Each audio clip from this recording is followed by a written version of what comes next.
Assalamualaikum warahmatullahi wabarakatuh. Selamat pagi teman-teman. Ketemu lagi ya di titik balik perubahan. Sebelum kita awali kelas kita pagi ini, kita berdoa terlebih dahulu sebagai wujud kesyukuran atas nikmat, rahmat, dan kepahaman dalam mengikuti kelas kita pagi ini. Berdoa silakan. A'udzubillahi minasyaitonirrajim. Bismillahirrahmanirrahim. Rabbi zidna ilma warzuqna fahma birahmatika ya arhamar rahimin. Amin. Monggo Kang. Oke. Bismillahirrahmanirrahim. Assalamualaikum warahmatullahi wabarakatuh. Selamat pagi ya. Kita lanjutin obrolan kita kemarin ya. Ini mana nih ya? Kok terbagi dua gini layarnya ya? Gimana ini cara mau set? Itu kali ya. Oke, kita lanjutin ya.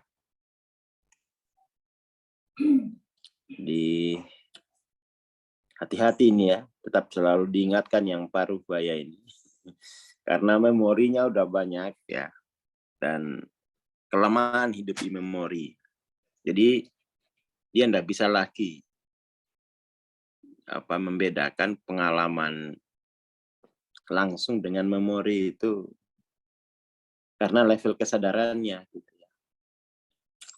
Akhirnya hidup di masa lalu dan terus-menerus terjebak di realitas eksternal sekarang ini. Dia nggak bisa melihat bahwa realitas eksternal dan memori itu dia nggak bisa jadikan potensi lagi.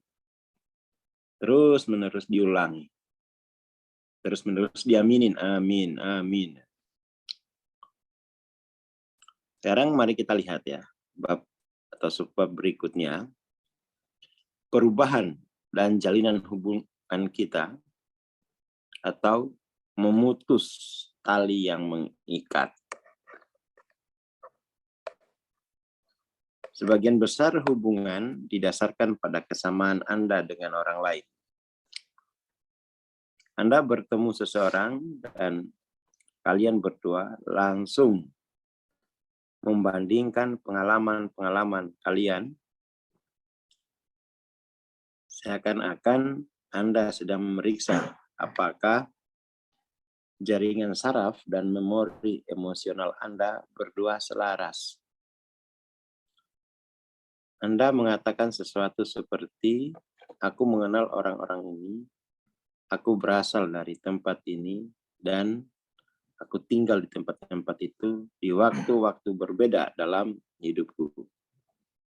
Dan yang paling penting, aku telah menjalani pengalaman-pengalaman itu. Nah, ini yang harus digarisbawahi. Telah menjalani. Jadi ini pengalaman-pengalaman itu, baik pengalaman yang sifatnya linier, soal materi itu kan pengalaman linier. Penyakit itu pengalaman linier sudah. Maupun pengalaman non-linier. Perasaan, menderita, sedih itu non-linier. Jangan dikira kalau kita sudah lalui ini, itu selesai. Dia sifatnya juga past continuous. Sifatnya sudah dan sedang akan dilalui terus-menerus. Ya. Jadi pengalaman-pengalaman yang sudah dilalui itu sifatnya past continuous kalau ya. Sudah dilalui, sedang akan dilalui.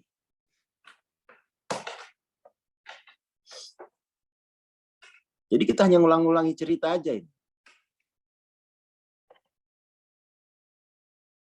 Kecuali level kesadaran kita, dinaikkan. Lalu pengalaman-pengalaman yang sedang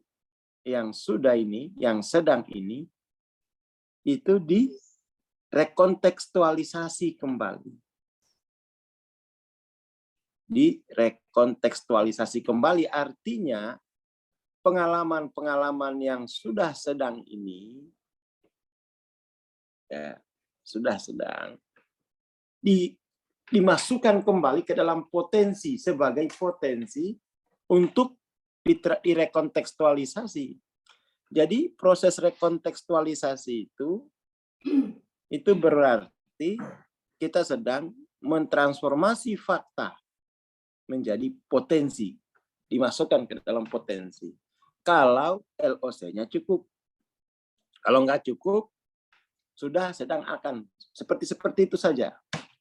Tapi kalau LOC-nya cukup, sudah sedang, nah akannya ini langsung direkontekstualisasi. Sehingga runtuh pengalaman yang baru di dalam memori gitu ya.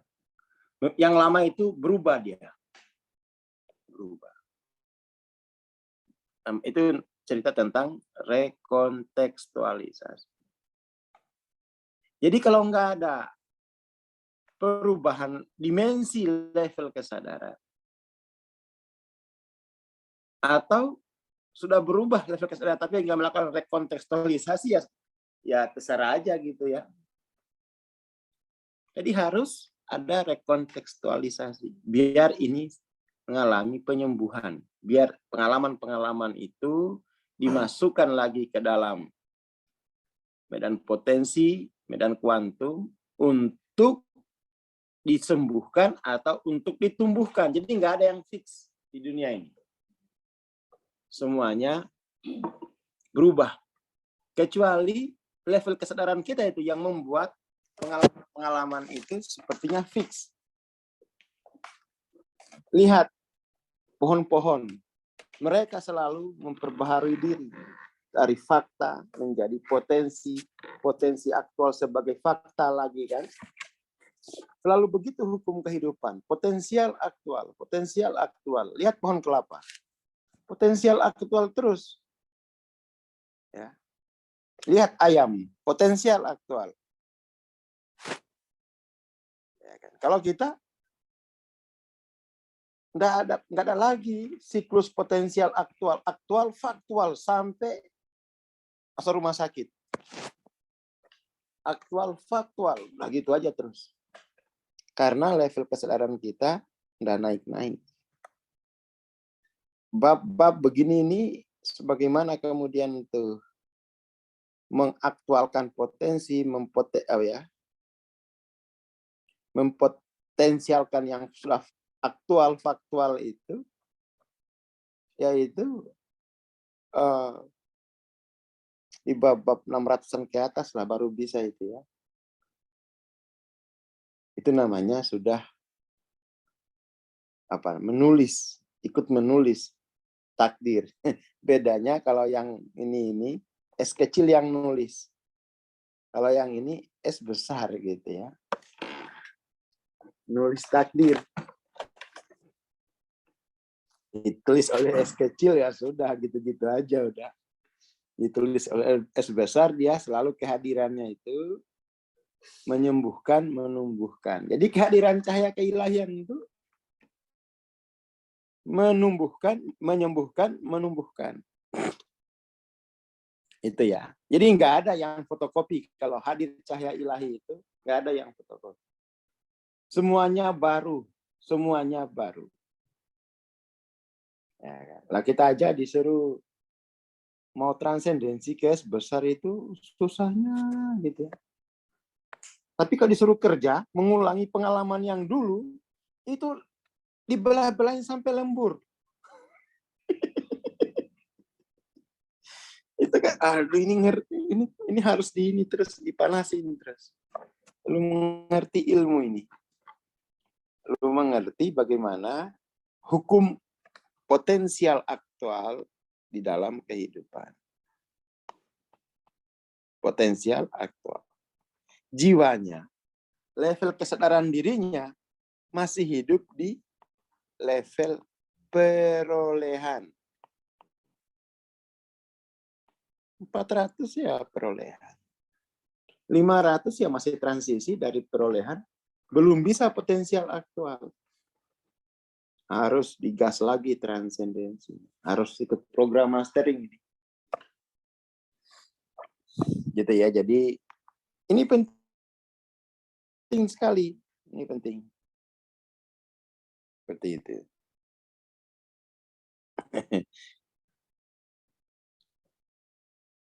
Ya, lebih nyata karena lebih nyata dalam sistem perolehan. Dua-duanya lebih nyata sebenarnya. Saldo itu lebih nyata, tapi sistemnya lebih nyata dalam sistem apa? Lebih nyata dalam sistem perolehan. Kalau di sini lebih nyata dalam sistem potensial aktual. Sama-sama nyata. Sama-sama nyata. Bukan dongeng. Bukan dongeng. Ya, bukan dongeng. Tapi sistemnya yang berbeda. Satu nyata dalam sistem potensial aktual, satu dalam sistem perolehan. Lebih enak mana? Loh, kalau untuk tak terbatas, lebih enak nyata dalam potensial aktual karena semuanya masih tepung. Kamu mau bikin jadi roti sebesar apa, tepungnya ada. Tapi kalau sistem perolehan, terbatas. Penghasilannya hanya sebulan 30 hari. Dihitung dari satuan waktu dalam ruang, kan gitu. Gajinya sebulan 30 hari. Kan gitu. Sementara dalam potensial aktual itu tidak digaji dalam satuan waktu sebulan 30 hari. Tapi butuhmu sepiro, niatmu seberapa, gantang sendiri. Kan gitu. Potensial aktual kan. Enak mana yo? Nggak percaya aku Bang? Iya, nggak, karena belum pernah di level kesadaran ini. Gimana mau percaya? Butuhmu seberapa, niatmu seberapa, ya sudah. Itu ambil sendiri, tulis sendiri. Tapi yang nulis sih ini gitu. Jadi nggak ada lagi dualitas diri. Nggak ada lagi dualitas diri. Itu sudah mungkin kalau ini ya, sifat-sifatnya sendiri yang mendefinisikan itu. Asalkan punya landasan historis. Nulis itu ada landasan historisnya. Ya ini saya kira perlu dipelajari ya. Kemampuan untuk melihat sebutuhnya ini, sebutuhnya siapa? Ya kan? Sebutuhnya siapa? Sebutuhnya manusia sekolong langit. Karena kan nggak ada es kecil, nggak ada sebutuhnya aku yang hanya sebatang tubuh ini kan. Makanya itu sebutuhnya ini sebutuhnya siapa? Karena nggak ada lagi ingatan. Nggak ada lagi ingatan akan diri yang individual. Diri yang hanya tubuh itu nggak ada. Diri yang hanya serumah ini nggak ada. Itu yang kadang-kadang tuh bingung dia. Ini sebutuhnya siapa ya? Aneh. Jadi kadang-kadang tuh gini, ada beberapa tulisan spiritual. Pada awalnya kamu akan, kalau ketemu Tuhan itu, akan ingin butuh apa saja. Setelah jadi es besar nggak ada kebutuhan. Terus kamu nggak minta apa-apa. Itu nggak ngerti dia. Nggak punya data historis. Sebutuhnya sejarah. Kan gitu. Jadi di dalam medan kuantum itu yang membutuhkan itu sejarah. Sejarah butuh apa ini? Ya, sejarah butuh apa? Jadi bukan butuhnya manusia, butuhnya sejarah. Sekedar hajat itu hajatnya sopo, kan udah nggak ada es kecilnya gitu kan. Udah nggak ada es kecilnya. Ya kan? Nggak ada lagi es kecil, karena sudah jadi es besar. Maka yang kebutuhan sejarah, luas sekali. Ya, sejarah kemanusiaan itu butuhnya apa? Ya, jadi nggak ada lagi hal yang individual, maka lebih besar dia. Saya ingin memulihkan sejarah mbah-mbah saya. Sejarah itu butuh dipulihkan. Ya kan? Sejarah leluhur butuh dipulihkan. Sejarah kemanusiaan butuh dipulihkan. Ya tulis sendiri. Nah, itu namanya potensial aktual. Hati-hati pokoknya nulis. Jangan sampai yang nulis es kecil. Malu aku ketemu mau minta sama Tuhan. Es kecil. Iya kan? Aku merasa nggak pantas loh. Hati-hati yang nulis itu siapa gitu. Yang nulis siapa? Dipertanyakan bukan soal gramatika, kehalusan bahasanya ini. Yang nulis siapa? Yang nulis sekedar hajat itu siapa yang nulis? Es kecil atau es besar? Kalau es besar, nah mungkin ada rasa-rasa individual. Ini yang paling penting. Kita harus dinaikkan lagi kesadarannya, level kesadarannya itu biar bisa membedakan zauk es kecil dan zauk es besar. Jadi nggak boleh langsung respon ini, ya toh? Nggak boleh langsung respon. Ini harus dalam keheningan. Dalam keheningan itulah kita. Dalam keheningan itu kita akan sampai di ihdinas siratal mustaqim itu. What am I? Gitu kan ya. What am I dulu? What am I? What am I itu ini pertanyaan dalam keheningan yang meminta petunjuk. Jadi ini bukan pertanyaan pikiran ini. Ini semacam suara hati, ya. Suara hati yang meminta petunjuk. Kalau di Al-Fatihah itu ayat 67, what am I ini ihdinas siratal mustaqim. Terus ditanya lagi, apa maksudmu siratal mustaqim? Siratal ladzina an'amta alaihim. Siapa alaihimnya itu? Nah, cari sendiri ya. Bukan ghairil maghdubi alaihim. Bukan yang sejarah es kecil ini. Saya maunya yang sejarah yang es besar. Bukan yang sejarahnya es kecil. Baru amin yang kencang gitu ya. Begitu. Jadi ini kita harus di apa namanya ini ya. Ya ini memang perlu lebih banyak lagi. Jangan sampai kita nggak bisa membedakan suara zauk dengan pikiran itu. Itu juga repot itu ya. Makanya mau nggak mau itu harus dilampaui.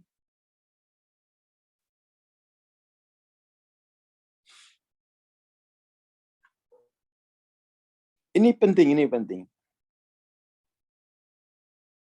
Jadi kalau jadi bahasa itu kan sudah kuburan itu ya. Sudah mati jiwa itu. Sudah jadi fakta. Bahasa kan tentang fakta. Maka kemudian itu pertanyaan what am I ini bukan pertanyaan bahasa. Ini pertanyaan jiwa memohon petunjuk.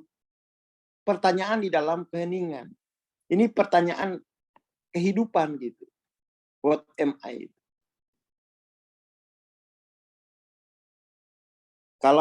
Pokoknya kalau ini mau bedakan pertanyaan yang bahasa dengan pertanyaan kehidupan itu, ya tadi ihdinas siratal mustaqim itu kan bukan ketika kita membaca itu kan bukan dari aspek linier kan, bukan aspek bahasanya kan, tetapi aspek kehadiran jiwa itu.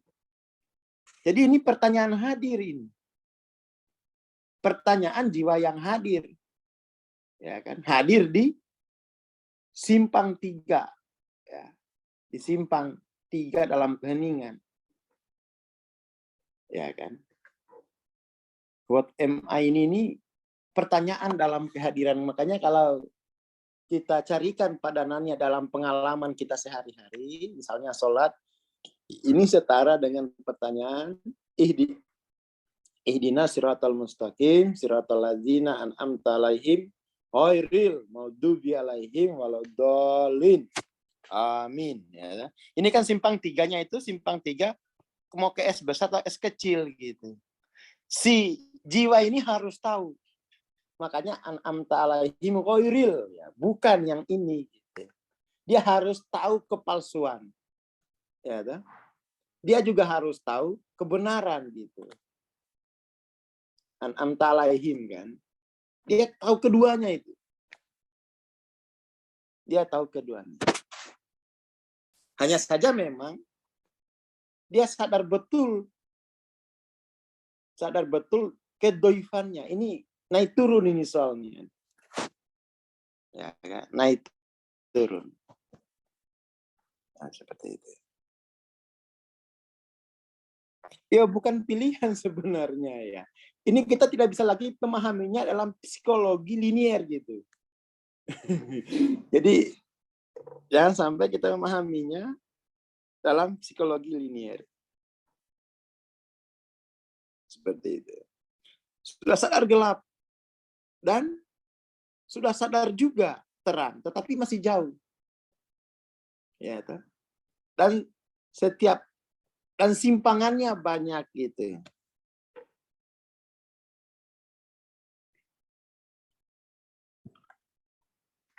Kenapa begini terus? Ini karena sifatnya itu past continuous, present past continuous gitu ya. Jadi sudah sedang gitu. Jadi selalu ihdinas siratal mustaqim gitu. Di medan kuantum kan begitu. Di medan kuantum itu tidak ada yang fix, selalu baru. Makanya selalu ihdinas siratal mustaqim.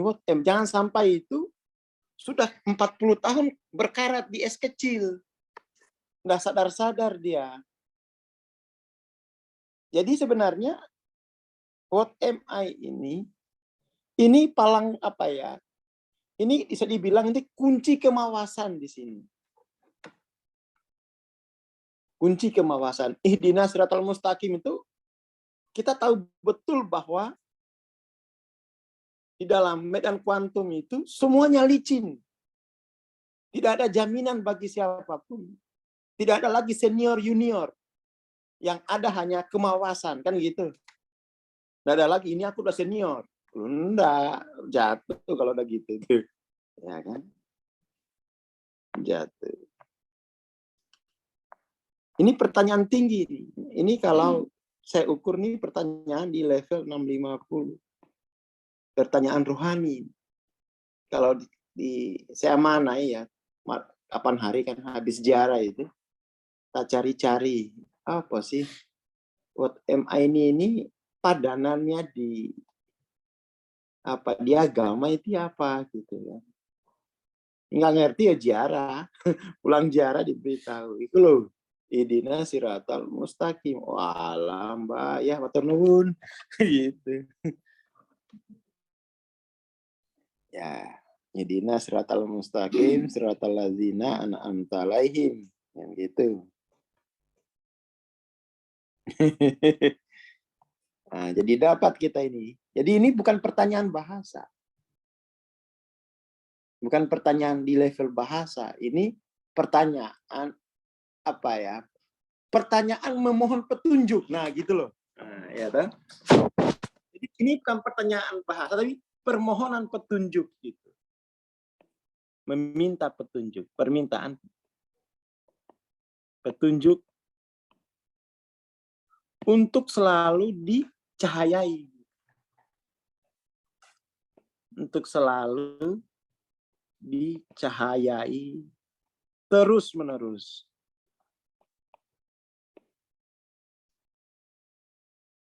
Kan gitu. Jadi orang yang bertanya begini sudah tercahayai. Sudah kelihatan S kecil dan S besar itu kan. Makanya simpang tiga dia. Jadi ada semacam, kalau di dalam dunia bahasa kita bertanya itu karena ya nggak tahu, ya karena nggak tahu. Kalau ini pertanyaan untuk mengkonfirmasi kepalsuan dan kebenaran gitu. Ini pertanyaan ini ya. Aku ziarah tak, ini apa sih? Biasanya kalau ada, ini saya ziarah saja ke Mbak Marjuki itu. Saya punya persoalan, Mbak. Saya punya persoalan. Ya, saya memunculkan what am I? Kata ini apa maksudnya? Gitu. Kita diskusi lah ya. Maksudnya itu, ini gimana menjelaskannya? Kan saya paham. Tapi orang kan belum tentu paham sampai dijelaskan tataran bahasa. Jadi harus dibahasa ini. Ya jara-jara gitu ya. Jadi kemudian tuh ya ini untuk pertanyaan yang sangat tinggi ini. Karena pertanyaan yang sudah mampu mengkonfirmasi kepalsuan dan kebenaran. Tinggal memantapkan diri ini loh. Untuk siratal ladzina an'amta alaihim kan gitu. Makanya aminnya kencang gitu. Aminnya itu harus kencang ya. Cuman ya seperti itu. Ini apa ya? Pertanyaan konfirmasi akan kepalsuan dan kebenaran itu. Makanya dia 650 dia. Kalau 650 itu dia kalau dia hidup dia bisa mengkonfirmasi kepalsuan dan kebenaran. Kalau setengah hidup nggak bisa. Ya. Kalau dia masuk kuburan lagi ya udah.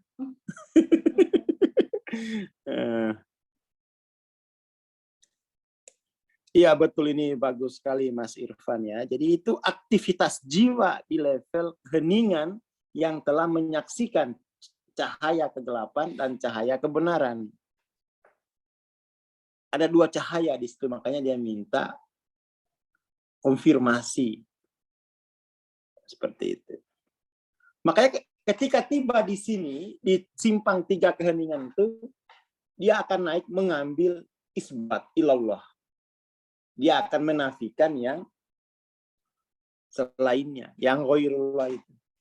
Jadi sebelum nafi isbat itu, dia harus tiba dulu di persimpangan ini. Dia harus tiba. Setelah itu dia naik ke atas.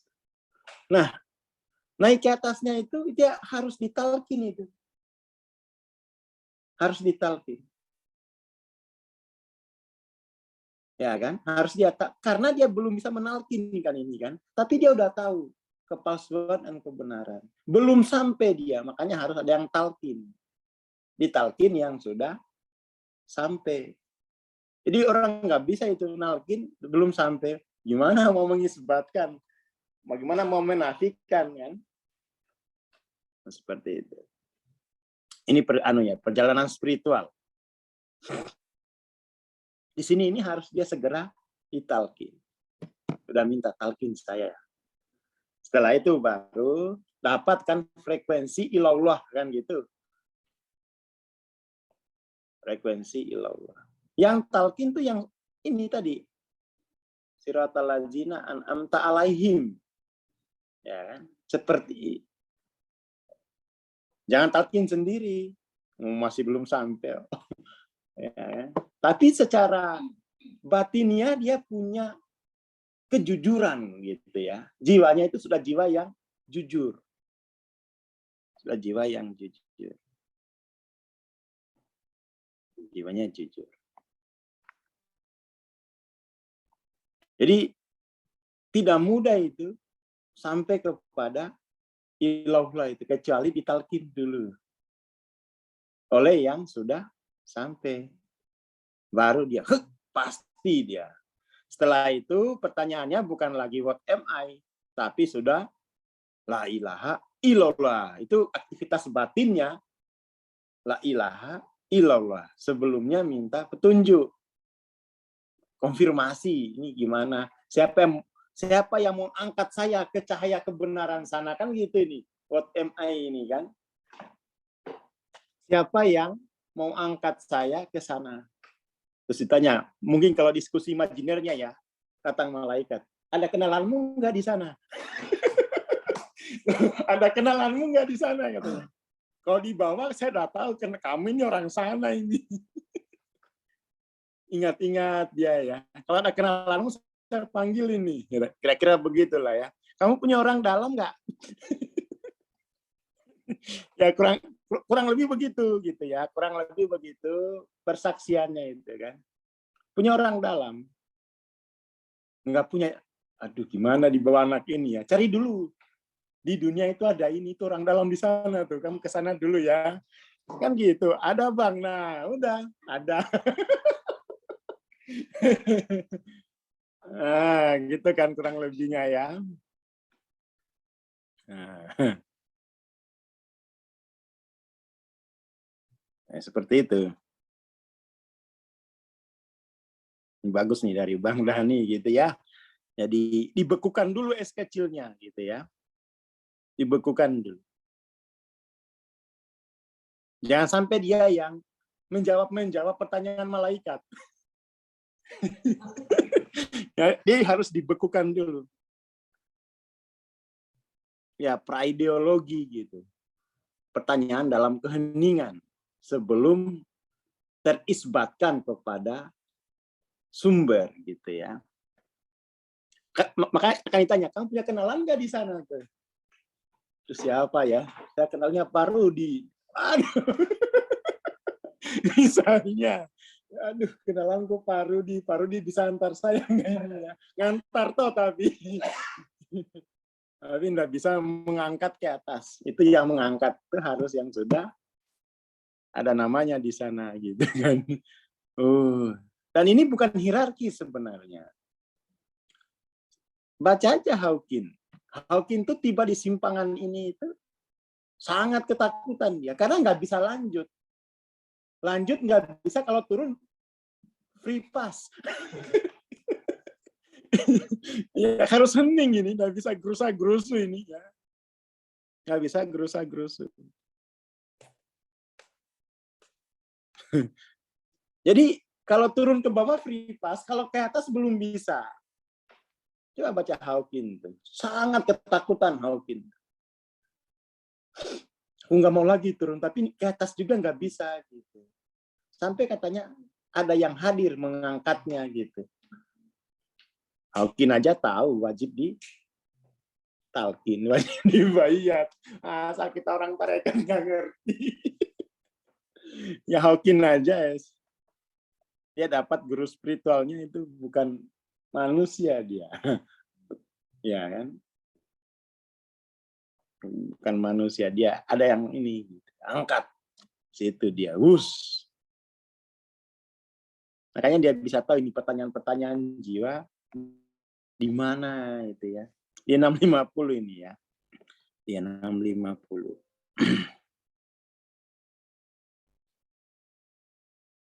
Kenalanku Lambo dari Muna. Belum bisa ini katanya Lambo. Kalau Lambo belum bisa ini Lambo.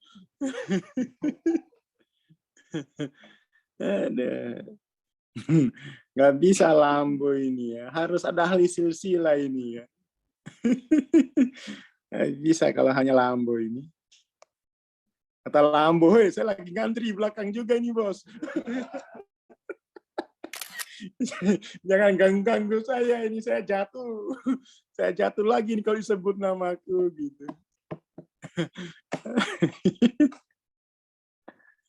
Oke lah pagi ini tuh ya. Dan itu menarik loh sebenarnya.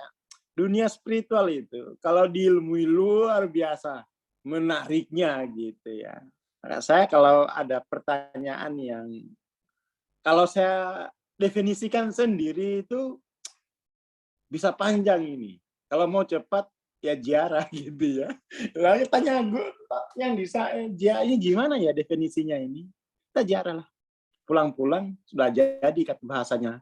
Besok sudah jadi tayang di TBP kan enak kalau ziarah itu kan. Kenal sudah katanya sang pembawa pastilah. Sudah Rasulnya kan begitu. Ya kan situ. Sudah Rasulnya ini ternyata kan. Oke lah, itu dulu pagi ini. Cepat-cepat lakukan percepatan ya. Ayam, kambing dihitung mulu sudah. Ini laku berapa ini? Gitu Mas Yamim ya. Siap. Kriptonya dijual aja Mas Yamim, mau kok diinvest diinvest di batin loh. Kripto kok diinvest kayak di aplikasi. Dijual-jual gitu loh. Iya, soalnya ada kapan hari itu Bang, aku nggak punya ternak ya. Katanya yang kripto punya, itu dijual. Kamu ternak kripto ternyata ya. Nah, dijual aja itu, dijual aja. Nah, kamu ternak kripto yang tumbuh, akunmu jiwamu malah enggak. Oke, ya itu dulu pagi ini. Matur nuwun. Assalamualaikum warahmatullahi wabarakatuh. Ini masih di Jogja ini. Waalaikumsalam warahmatullahi wabarakatuh. Terima kasih Bang Aswar, terima kasih teman-teman. Oke. Mengingatkan ya, besok Jumat kita ada mentorong TLC. Bagi teman-teman yang pengen mengikuti, silakan mempersiapkan diri. Dan bagi teman-teman alumni, silakan daftar riset ya, gratis. Terima kasih. Assalamualaikum warahmatullahi wabarakatuh. Selamat pagi.